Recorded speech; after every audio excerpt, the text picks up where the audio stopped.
ఏంటి? మీ పిల్లల్ని ఎలా పెంచుతున్నారు? అల్లుడు ఒక మాట అనగానే వెళ్ళిపోతారు. అత్త అమ్మాయి అమ్మ నాన్న ఇద్దరు వెళ్ళిపోతారు. నా కూతుర్ని ఒక్క మాట అనకుండా పెంచావు, నువ్వెవరు అనడానికి? నువ్వు అలా పెంచావు కనుక అక్కడ అత్త మాట వినదు, అత్తమామల మాట వినదు, ఎవరి మాట వినదు. ఒక మాట నీ కూతురు అని ఉంటే కష్టం తెలియాలండి. పిల్లలకు కష్టం తెలియాలి, బాధ తెలియాలి, శ్రమ తెలియాలి. అవేవి తెలియకుండా పెద్ద గొప్పేం కాదు, అవి తెలియాలి. అప్పుడే వాళ్ళు పరిపూర్ణులు అవుతారు. బాధ తెలియకుండా ఏమండి గూట్లో పక్షిలాగే పెట్టి పెట్టి పెట్టి గూట్లోనే దాస్తే పక్షి ఏమవుతుంది? దానికి ఎగరటం రాదు, ముందు వదలాలి బయటికి. దాన్ని అలాగే ఉంచితే బయటికి వెళ్తే కూడా తోస్తున్నా ఇట్లానే నడుస్తూ ఉంటుంది. పక్షి ఏం చేస్తుందంటే పొడిచి పొడిచి ఆ గూట్లో నుంచి నెట్టేస్తుంది. నెట్టేసినప్పుడు ఆ చెట్టు మీద నుండి పడతా ఏం చేయాలి అర్థం కాక అప్పుడు అవి రెక్కలు చూపుతాయి, అలా ఎగరడం నేర్చుకుంటాయి. అలా కాకుండా తల్లి పక్షి అలా తీసుకురావడం పెట్టడం, తీసుకురావడం పెట్టడం, తీసుకురావడం పెట్టడం. ఏమండి ఇలాగా ఏమంటారు వాటిని, ఇంత దున్నపోతులాగా అయ్యాక కూడా అవి అలాగే కూర్చుంటాయి. ఎందుకంటే వాటికి ఏం తెలుసు, అమ్మ తెస్తుంది మేము తినాలి, ఇదే కాబోలనుకుంటుంది. అలా కాకుండా దానికి రెక్కలు రావటం, పక్షి గమనించి దాన్ని పొడిచి పొడిచి పొడిచి బాధ. ఇప్పుడు దాకా అమ్మాయి పెట్టిన అమ్మాయి పొడుస్తుంటే ఆ బాధకు లేచి బయటికి దూకేస్తాయి. ఇక నేను ఇక్కడ ఉన్నాను వెళ్ళిపోతుంది, ఎగరడం నేర్చుకుంటుంది. ఇంటర్మీడియట్కి వచ్చిన తర్వాత ఒక తల్లి కలిపి ముద్దలు పెడుతుంది కూతురికి. ఏదైనా చరణకోలు ఉంటే బాగుండు అనుకున్నాను. ఇంటర్మీడియటా? ఇంటర్కి వచ్చాక ముద్దలు కలిపి పెడతావా? సరే కాలేజీ టైం అయిపోయింది అడావిడి కంటే పర్వాలేదు, తీరిగ్గా ఇంట్లో కూర్చున్నప్పుడు అంటే అంత గొప్ప తల్లి అనిపించుకోవాలనే? అమ్మో కూతురుని చూడండి ఎంత బాగా పెంచుకుంటుంది అనుకోవాలనే? అది బాగా పెంచడం కాదు, సోమరులను చేయడం. ఇక అనుక్షణం మీ పిల్లలను మీరు చాలా జాగ్రత్తగా హ్యాండిల్ చేయాలి. పిల్లలకు ప్రత్యేకంగా సెల్ ఫోన్లు ఇచ్చి ఎలా తయారైంది చూడండి సమాజం. పిల్లలకి సపరేట్గా సెల్ ఫోన్లు ఇస్తున్నారు. వాళ్ళు సొంత పాస్వర్డ్ పెట్టుకుంటే తల్లిదండ్రులు అడగటం లేదు. అంటే ఎవరి వ్యక్తిగత స్వేచ్ఛ వాళ్ళదట. వ్యక్తిగత స్వేచ్ఛ. భారతదేశానికి స్వేచ్ఛ వచ్చిందంటే పర్లేదు, కానీ మనుషులకు అంత స్వేచ్ఛ మంచిది కాదు. స్వేచ్ఛ, స్వాతంత్ర్యం అన్ని విషయంలో మంచిది కాదు. నీ వ్యక్తిగత స్వాతంత్ర్యం ఎక్కువ కాకూడదు, అదంత మంచిది కాదు. పిల్లలకి అసలు ఇవ్వకండి. ఇది తెలిసిన గవర్నమెంట్, పిల్లల యొక్క సైకాలజీ తెలిసిన గవర్నమెంట్ ఏం చేసింది తెలుసా? మన గవర్నమెంట్ టీచర్ గారు సురేష్ గారు ఉన్నారు. 14 ఏళ్ల లోపు పిల్లలకు నిర్బంధ విద్య అంటే ఏంటి? అడిగి ఇష్టం ఉన్నా ఇష్టం లేకపోయినా జుట్టు పట్టుకుని ఈడ్చుకొచ్చి స్కూల్లో వేసి పాఠాలు చెప్పండి. ప్రతి వాడికి చదివే హక్కు ఉంది, చదవాలి. వాడు రానన్నా ఇడ్చుకురండి, వాళ్ళ తల్లిదండ్రులు పంపనన్నా ఇడ్చుకురండి, కేసు పెట్టేయండి. అంటే ఆ 14 ఏళ్ల వరకు వాళ్ళ అభిప్రాయాలు అడక్కండి. కానీ ఇప్పుడు సమాజం అంటే తయారైంది. వాడు ఎంత ఉండడు, కరెక్ట్గా స్కేల్ అంత ఎత్తుండడు. షాపింగ్కి తీసుకెళ్తే మమ్మీ నాకు ఇది వద్దు, ఇది కాదు, ఇది ఆడికి కాదు, బుద్ధి లేదు, తెలకలేదు. మా నాన్న ఏం చేసేవాడు తెలుసండి? 2 జతలు, ఒకటి ఉతుక్కోవడం, ఒకటి ఆరేసుకోవడం, మళ్ళీ తెల్లాలి స్కూల్కి ఉతుక్కున్న తీసుకెళ్ళడం, సాయంత్రం రావడం దీన్ని ఉతుక్కోవడం. తీసుకెళ్తే ఆయన ఇచ్చేటువంటి, ఆయన ఏదైతే సెలెక్ట్ చేశాడో అది వేసుకోవడమే. మా పిల్లల తరం వచ్చింది, మా దుంప తెగుతుంది వాళ్ళు అడిగేటికి. అంటే ఆ విషయంలో మేము కూడా పొరపాటు చేసాం. అప్పుడు నేను అనుకున్నాను, మా నాన్న ఇద్దరికి ఒకటే కలర్ తెచ్చి ఇద్దరు ఆ జంట కోడిలా తిరిగేవాళ్ళం. ఇప్పుడు ఈ పిల్లలిద్దరికి కూడా ఒకటే డ్రెస్ తీసుకొచ్చి కుట్టించేసి ఎందుకు ఇవ్వలేదని అంటే నేను తప్పు చేశాను. నాకు అప్పుడు అర్థమైంది, మనం వాళ్ళు సెలెక్ట్ చేసుకోవడానికి మనమే ఆప్షన్ ఇచ్చాం. 14 ఏళ్ల లోపు వాళ్ళ అభిప్రాయాలకు విలువలు ఇవ్వకండి. మీరు నేర్పండి. ఎందుకంటే బాలుడి హృదయంలో స్వాభావికంగా ఏం పుడుతుంది? మంచి పుట్టదండి, మూఢత్వం. ఎందుకు మూఢత్వమే పుడుతుంది? చుట్టూ ఉన్న సమాజం మూఢ సమాజం గనక. చుట్టూ ఉన్న సమాజం మూఢ సమాజం. మీ పిల్లలను మంచివాళ్ళుగా పెంచాలనుకుంటున్నారా? గొప్పవాళ్ళుగా పెంచాలనుకుంటున్నారా? వాళ్ళు పరలోకానికి నిజంగా వారసులు కావాలనుకుంటున్నారా? అయితే మీరు మీ పిల్లల్ని జాగ్రత్తగా హ్యాండిల్ చేస్తున్నారు, భద్రపరుస్తున్నారు. తెలంగాణలో ఒక తల్లి వచ్చి, నేను ఆ మాట చెప్పడం కూడా నాకు ఇష్టం ఉండదు కానీ చెప్పాల్సి వస్తుంది. తెలంగాణలో ఒక తల్లి వచ్చి పోలీస్ స్టేషన్లో కేసు పెట్టింది. ఆమె పెట్టిన కేసుకు మైండ్ పోయి పోలీసు వాళ్ళు ఏమైనా మీడియాను కూడా పిలిచారు. ఆ మీడియా వాళ్ళు వచ్చి ఆమెను అడుగుతున్నారు, ఎందుకమ్మా కొడుకు మీద కేసు పెట్టావు? ఆ విజువల్లో కనబడుతుంది, వాడు ఆటోలో కాళ్ళు చేతులు కట్టేయబడి ఏదో అప్పుడప్పుడు కొంతమంది పందిని తీసుకెళ్తుంటారు. ఏం పందిని అట్లా కాళ్ళు చేతులు కట్టేసి వాడిని పందిని పడేసినట్టు పడేస్తే ఈ తల్లి పరిగెత్తుకుంటూ వెళ్ళి మళ్ళీ కాలుతో తల మెడ మీద తన్ని, నా కొడుకుని చంపేయండి, నా కొడుకుని చంపేయండి, నా కొడుకుని చంపేయండి అంటుంది.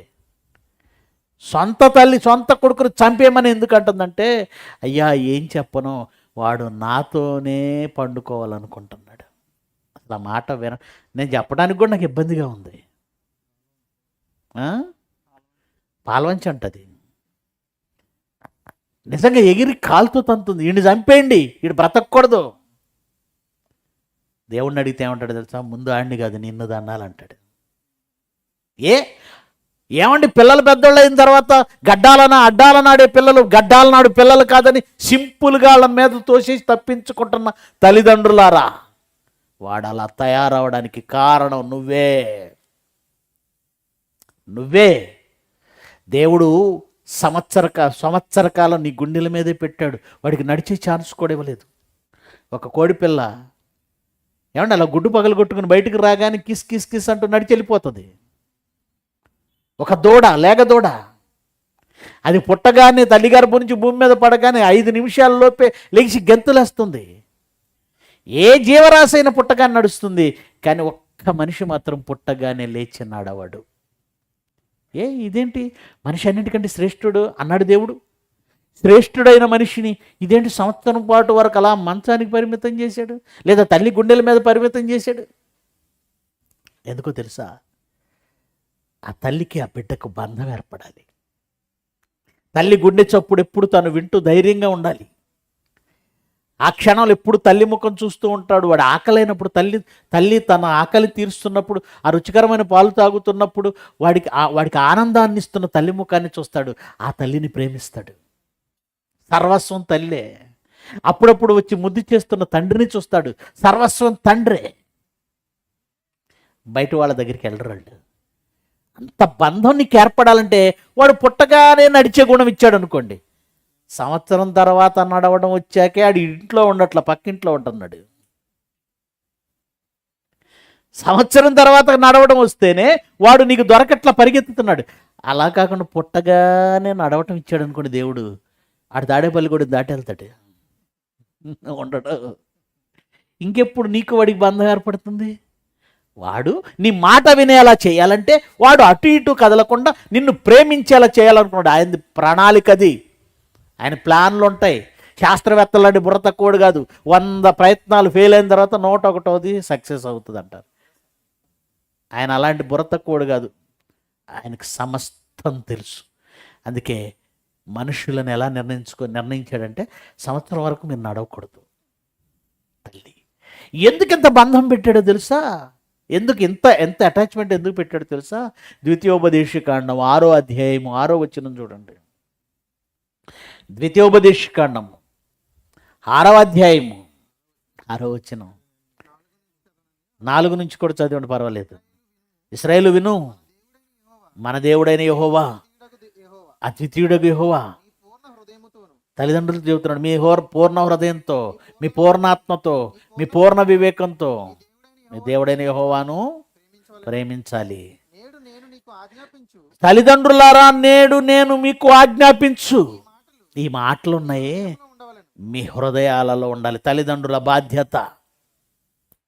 పిల్లలు పుడుతున్నారు అంటే ఏమండి, కొన్ని కాటన్ గుడ్డలు రెడీ పెట్టుకుంటారు, చెప్తారు డాక్టర్లు.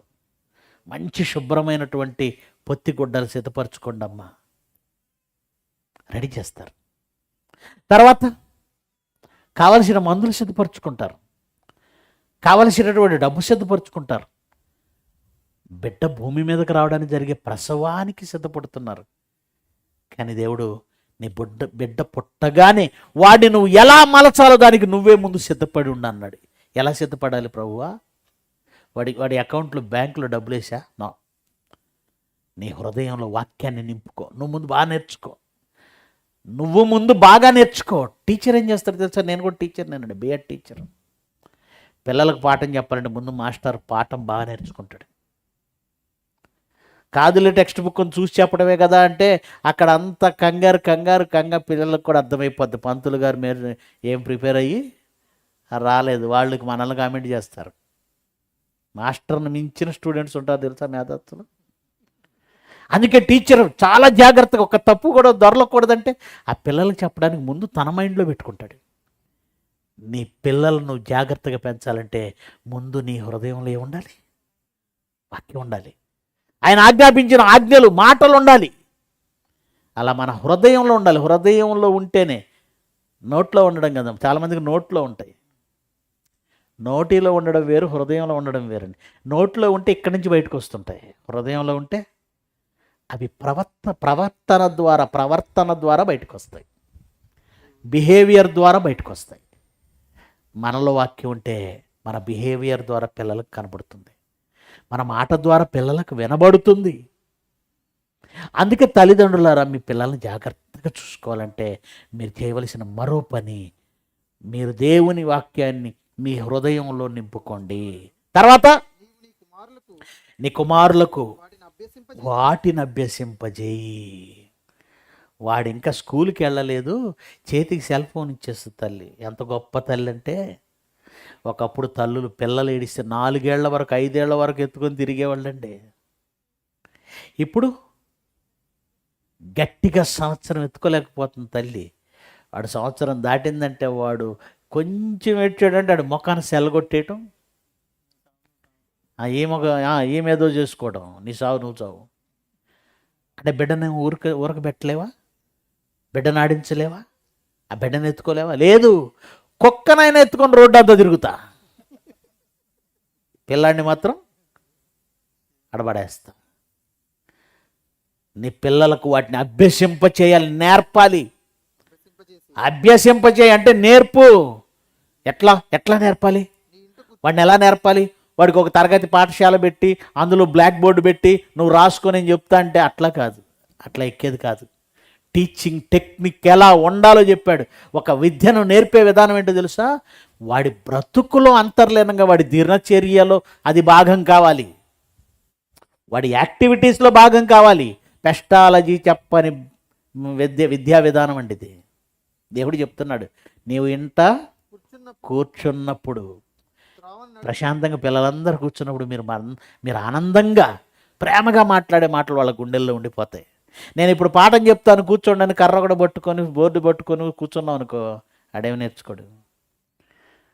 నువ్వు ఇంట కూర్చుండున్నప్పుడు నువ్వు మాట్లాడుతున్న మాటలు వాడి హృదయంలో ఉంటాయి. నీ ఇంట కూర్చుండున్నప్పుడు, నువ్వు త్రోవలో నడుస్తున్నప్పుడు పిచ్చాపాటి టైం పాస్ మాట్లాడుతుంటారుగా. ఇప్పుడు మనుషులతో మాట్లాడేవాడు ఎవరు ఉండలేండి. రోడ్డు మీద కారు వస్తుందో బస్సు వస్తుందో తెలియదు, కింద గుంటుంటే రాయి ఒకటి ఉంటే మూతిపొళ్ళు రాలుతాయి. సెల్ ఫోన్ లేనప్పుడు చక్కగా ఒక మనిషికి మరో మనిషి తోడుగా వెళుతూ ఎన్ని ముచ్చట్లో ఎంత ఆనందంగా ఉంటుందో మనుషులతో మాట్లాడుతూ వెళితే. అయితే ఆ మాటలలో వాక్యం ఉండాలి. నీవు త్రోవలో నడుచున్నప్పుడు, నీవు పండుకొనే ముందు, తిరిగి లేచినప్పుడు దేవుడు నీకు ఇచ్చిన ఆజ్ఞలు, నీ హృదయంలో ఏ ఆజ్ఞలు ఉన్నాయో వాటితో మాట్లాడు, జాగ్రత్తగా హ్యాండిల్ చేయి, ఇవన్నీ నేర్పు. 2వ వచనం, నీవును నీ కుమారుడును, నీ కుమారుడును నీ దేవుడైన యెహోవాకు భయపడి నేను నీకు ఆజ్ఞాపించు ఆయన కట్టడలన్నీ, ఆజ్ఞలన్నీ నీ జీవిత దినములన్నీ గైకొనుచు నీవు దీర్ఘాయుష్మంతుడు వగునట్లు వాటిని నువ్వు పాటించు, వాటిని నువ్వు నెరవేర్చు. ప్రియమైన దేవుని పిల్లలారా, మీ పిల్లలను జాగ్రత్తగా పెంచడం, హ్యాండిల్ విత్ కేర్. బెత్తం పట్టుకోండి. మీరు చెప్పిన మాట వాడు వింటున్నాడా లేదో చూడండి. ఎందుకంటే దేవోక్తి లేని ఎడల జనులు ఏమవుతారట? కట్టులేక. దేవోక్తి లేకపోతే కట్టు లేక. ఇప్పుడు నాన్న ఇందాక వేసినటువంటి వీడియో వాడు ఎంత ఉన్నాడండి, వాడికి మీసాలు లేవండి, 12 ఏళ్ళే ఉంటాయండి. వాడి దగ్గర కత్తి చూడండి ఎంత ఉందో. నాన్న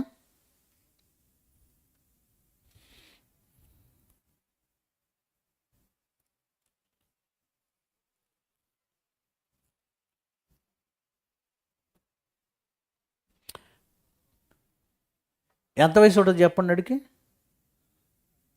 13 ఏళ్ళు 14 ఏళ్ళు. ఊరే బాబు చేతులు కత్తి చూడండి. మీ పిల్లలు అలాగే అవుతారు. ఎందుకంటే ఈరోజు సమాజంలో మంచి చెప్పేవాడు లేడు, మీరే చెప్పాలి. టీచర్లు చెప్పడం లేదు, వాళ్ళే రేపులు చేసే పరిస్థితుల్లో ఉన్నారు. పక్కింటోళ్ళు చెప్పరు, వాళ్ళు చెడగొడతారు. పెద్దలు చెప్పరు, వాళ్ళు ఇంకా పాడు చేస్తున్నారు. తల్లిదండ్రులారా, మీ పిల్లల్ని భద్రం చేసే బాధ్యత దేవుడు మీకే ఇచ్చాడు. చిన్న పిల్లల్ని తీసుకెళ్ళి హాస్టల్లో పడేస్తారే, వాళ్ళంటే నాకు చాలా కోపం అండి. ఇలాంటి వాళ్ళకి పిల్లల్ని ఇవ్వడం వేస్ట్ అండి. పిల్లల్ని పెంచలేని పనికి మాలిన సోమరులు అండి వాళ్ళు. మీ పిల్లల్ని అలా చేస్తారా? అలాగే చేస్తారా? మీరు ఏది విత్తుతారో ఆ పంటే కోస్తారు. మీరు ఏది చేస్తారో దానికి తిరిగి రిప్లై అదే వస్తుంది. దాన్ని రివర్స్ ఏమంటారు, దాని రిజల్ట్, నువ్వేది చేస్తావు అదే రిజల్ట్ వస్తుంది. నువ్వు చేసింది నీ నెత్తి మీదకి వస్తుంది. మీ పిల్లలు ఎలా పెరుగుతున్నారో చూడండి. అప్పుడప్పుడు వాళ్ళ బ్యాగులు చెక్ చేయండి. సెల్ ఫోన్లు, పెద్ద సెల్ ఫోన్లు ఇవ్వకండి, అవసరమే లేదు వాళ్ళకి. ప్రేమని దేవుని పిల్లలారా, హ్యాండిల్ విత్ కేర్ అంటే వాళ్ళకి దెబ్బ తగలకుండా చూసుకోవడం కాదండి, పాతాళానికి పోకుండా చూసుకోవడం. హ్యాండిల్ విత్ కేర్ అంటే వాళ్ళని ఏదో అపురూపంగా ఏదో ముద్దులతో పెంచమని కాదండి. వాడు నిన్ను శత్రువు అనుకున్న పర్లేదు, చెడ్డవాడు అనుకున్నా పర్వాలేదు. అప్పుడప్పుడు మా పిల్లలిద్దరు అంటారండి, డాడీ నువ్వు చిన్నప్పుడు బాగుండవు కానీ ఇప్పుడు మాటికి తిడుతున్నావని. అప్పుడు నేను అనుకుంటాను, అయితే వీళ్ళ హృదయంలో నేను చెడ్డవాడిని అవ్వడం ప్రారంభించా. వాళ్ళ హృదయంలో నేనేమవడం ప్రారంభించాను, డాడీ తిడుతున్నాడు అనేదే పడుతుంది. నేను ఆలోచించా, నేను చెడ్డవాడినైనా పర్వాలేదు, కానీ నేను గద్దించే గద్దింపు ఆ తర్వాత వాళ్ళకి జ్ఞానము కలుగజేస్తుంది. మీ పిల్లల్ని ఎలా పెంచుతారు? పిల్లలు చూడడానికి ముద్దుగా ఉంటారు. మీలోనూ ఆక్సిటోసిన్ అనే ఒక హార్మోన్ ఉంటుంది. ఈ ప్రేమతో ఆ రూపాన్ని చూసుకొని మురిసిపోవటం మంచిదే. దానికి మించి మీ పిల్లల్ని గద్దింపు, బెత్తముతో నువ్వు దెబ్బ కొట్టడం. అందుకే ఏమన్నాడు, తండ్రులారా మీ పిల్లలకు కోపం రేపొద్దు కానీ ప్రభు యొక్క శిక్షలో, ఆయన బోధలో, శిక్షలో అన్నాడు, శిక్షణలో అన్నాడా? శిక్షించండి వాళ్ళని, అది ప్రభువు చెప్పిందే. శిక్షించండి, ప్రభు యొక్క శిక్షలో, బోధలో వారిని పెంచండి. Handle with care. అపురూప బహుమానం హ్యాండిల్ విత్ కేర్.